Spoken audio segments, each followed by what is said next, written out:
You know, for 25 years now, I've taken every opportunity to share truth about abortion in hopes that other women would not be misinformed, would not be lured into choosing abortion based on lies, only to regret the abortion for the rest of their lives, as I have.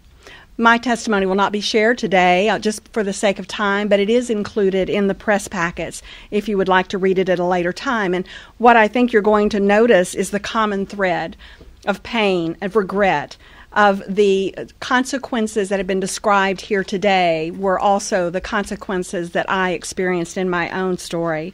And I know that after hearing these stories, you can deny what has been said about abortion, about pro-choice. You cannot deny someone's personal story of pain.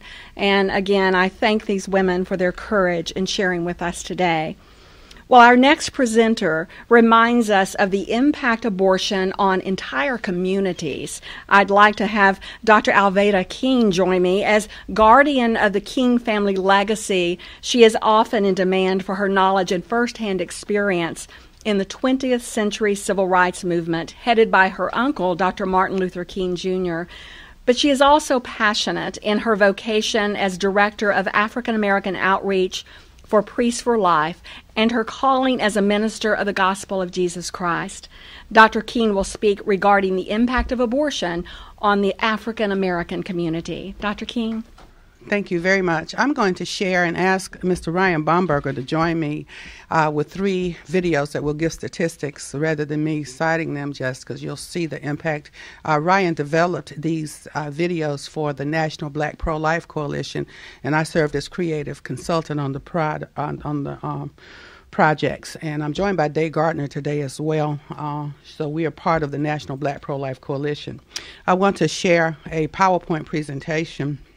Now, the impact of abortion on the African American community. I too am post-abortive, and I share that as a national spokeswoman for the Silent No More Awareness campaign. I joined the Operation Outcry Women, the National Black Pro-Life Coalition Women with It Could Have Been Me.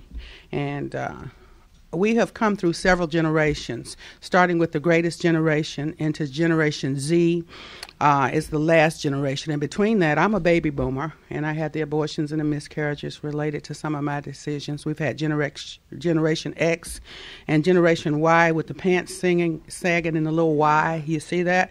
So we've come through for several decades dealing with problems like this that bring us here.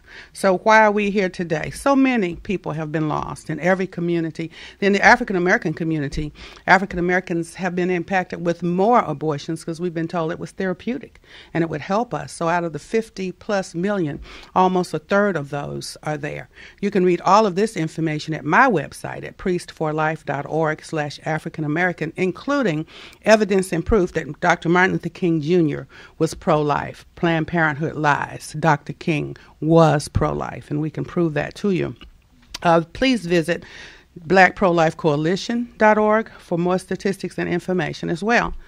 Also, we know in our community that we can bring together the issue of marriage and family into natural life, natural marriage, natural family, and all of those go together. African Americans understand that quite well. We've been lied about too, and we've been lied to, but our communities are waking up. And the Hampton University school also has a program on the impact of marriage and how it's been harmed in the black community, and you can see that at camp at Hampton. Now, there's a war on women and families, and they're denying the crisis. For the last several decades, radical feminism has told women that we don't need marriage. And when the married women become pregnant, the message expands to say that black women don't need children either. And when these liberal, secular messages come and tell us, especially black women, don't get married, get abortions, use birth control, and use all of that. It started with the Negro Project and the abortions and the harmful contraceptives, because I've been impacted by that. And it is still happening today. And you can find it very prevalent in the HHS mandate, specifically targeting our communities. We're going to see in just a minute, if Ryan comes on up, we've been Guttmachered. at protectingblacklife.org. There are about 22 of us who've contributed to a book, Life at All Cost. Some of the authors are here today, Dr. Bush, Dr. Gardner, Mr. Bomberger. And so the black folks, we are pro-life as well. We want you to understand that. The numbers don't lie. Maybe Ruth Bader Ginsburg and her friends at Planned Parenthood consider the 39 million African Americans alive today to be too many. But there should be 54 million of us, because a lot of us are gone, and if each of us had had one child, it would have made a major difference. And Roe versus Wade and the targeting of minorities is a real serious problem. The men and women living in our inner cities are faced with horrendous obstacles. The government seems to offer hopelessness. The government discourages natural marriage, sexual purity, natural family planning, the sanctity of life. And so these are just some points I wanted you to see, but I would rather you see the videos, so I'm going to stop here and ask Ryan to show those videos. And there is a path for success in the natural life, marriage, and family movement. And these are just some of the organizations that we work with. You've been Schumacher, baby. You're all about eugenics. Line about abortion clinics. All around in our neighborhood. And you tell us that it's for our own good. You lied, over 15 million died. What you gotta say for yourself? Denying urban location. Claim 9% across the nation.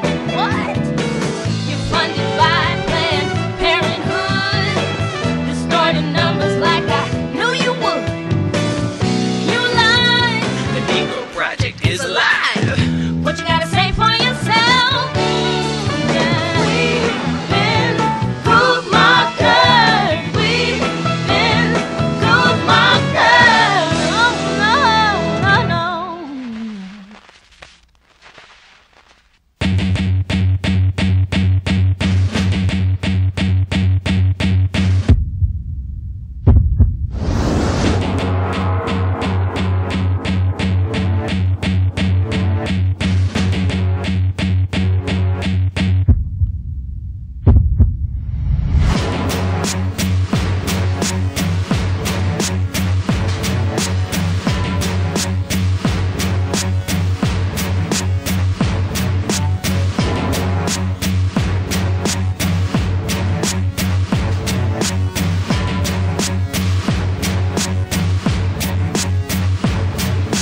Stop Planned Parenthood!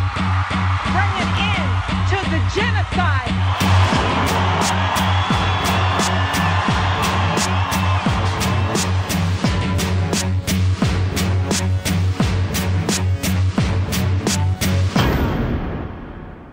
The supremely wrong Roe v. Wade decision made a mockery, actually, of civil rights history. In the majority opinion, Justice Blackmun repeatedly invoked and bizarrely contorted the 14th Amendment. This Republican-passed legislation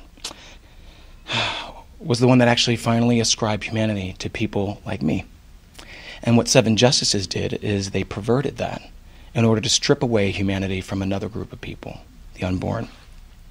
Since 1973, using Title X funding and bolstered by Roe, Planned Parenthood Federation of America became the largest abortion empire in the world. $1 billion strong. Their urban reach and their taxpayer-funded public propaganda, let's just say it's a little hard to combat. But we're in this fight, a lot of us are like little Davids, so we're used to fighting Goliaths, and that's what we did in the Radiance Foundation, as well as many of you. We decided we're going to take on Goliath and expose Planned Parenthood, expose their unsevered eugenic racist past, and also the disproportionate impact of abortion in the black community. You can see some of the billboards that we've created. That was put in the very conservative area of San Francisco Bay Area and California. And one of my favorites is the last one here.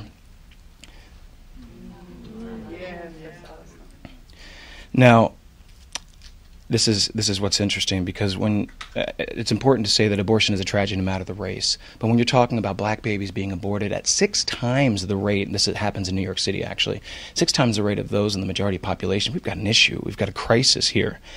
And so when we look at this issue, I couldn't help as an adoptee and an adoptive father how do you address this issue? And I addressed it with a campaign, TooManyAborted.com, that also heavily promotes adoption. And these campaigns, let's just say they cause a little bit of a media frenzy. And the beautiful thing is that it proved to be a threat to the nation's largest abortion chain. Planned Parenthood's response to us, which is kind of ridiculous, they called us racist. They held 2 national conferences. They, with Essence magazine as one of the main sponsors, they countered with an African-American targeted infomercial. They call it a documentary. I call it a crockumentary. And they hired more black propagandists to peddle the population control chain as the savior of the black community. But this is nothing new. They started with the Negro Project back in 1939, the infamous project where they used influential black public figures to convince poor blacks that birth control was their freedom and would reduce poverty in their community. The project failed. Birth control didn't reduce any poverty. In fact, it never has. And so here we are in present day, and I want to talk to you about some of the present players. Carol McDonald is black. She is the Director of Strategic Partnerships. She's actually right here.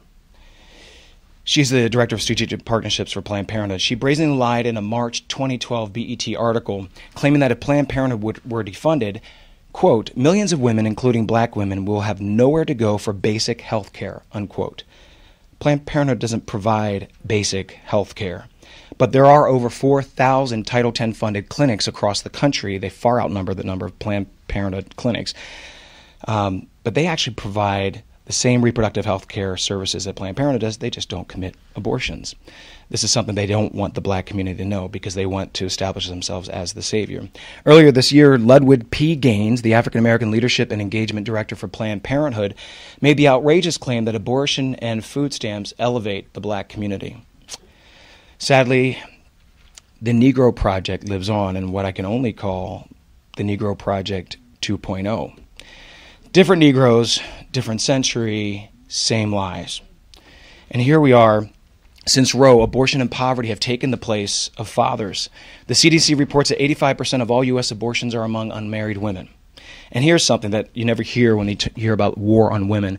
Well, poverty is a war on women. Poverty is now at the highest level recorded, at 15.5% among women ages 18 to 64. Contrast that with the fact that poverty rate was 10% for the same demographic in 1973, before the floodgates were open to abortion nationwide. Liberals will claim racism exists in every institution in America, but when it comes to Planned Parenthood, an organization that kills for a living, racism can't possibly explain any of this, despite the indisputable and voluminous evidence. Groups such as the NAACP, which I affectionately call the National Association for the Abortion of Colored People, and the Congressional Black Caucus aid and abet this mass destruction of beautiful potential in the black community.